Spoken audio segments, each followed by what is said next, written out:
sa dulo, maglilinya ka, wala ka. O dito, ulo, guys. Sandali, pag ganyan. O, dire-diretso lang. 14 days ito, di ba? So, nalinya mo na, so you'll be taking shape. Ito is dulo sa dulo. So, gumanon to, ganon. Dahan-dahan lang, ha? Kasi... Kumakita. Sa first, it's only... Sa ilalim lang. Huwag na namin gamit ang ruler, ma'am. Huwag na, basta ganyan lang, ha? Para dire-diretso. Pero ang tanong, dapat hindi ka pasmado, ha?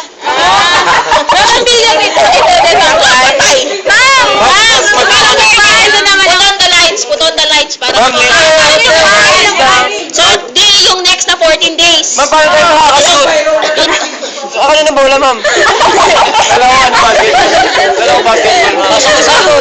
So, ngayon, bibilang ka ngayon, 14 days. Mag-umpisa ka dun sa iniwan mo. So, 1, 2, 3, 4, 5, 6, 7, 8. So, idudugtong namin yun. Yes. So, 1, 2, 3, 4, 5, 6, 7, 8, 9, 10. 11, 12, 13, 14. 14 ito ulit. 14 days dito ulit. Kaya meron kang marking dito eh. Mark ka. Okay? Natatandaan nyo ba yan?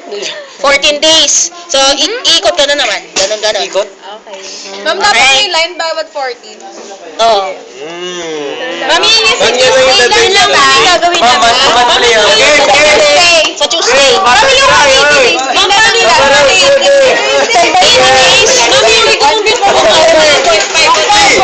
First week of October. Ay, gagawin mo sa bahay. Say hi sa camera. 180 days. Oo. Ma'am, Ma'am, yung ma'am. 80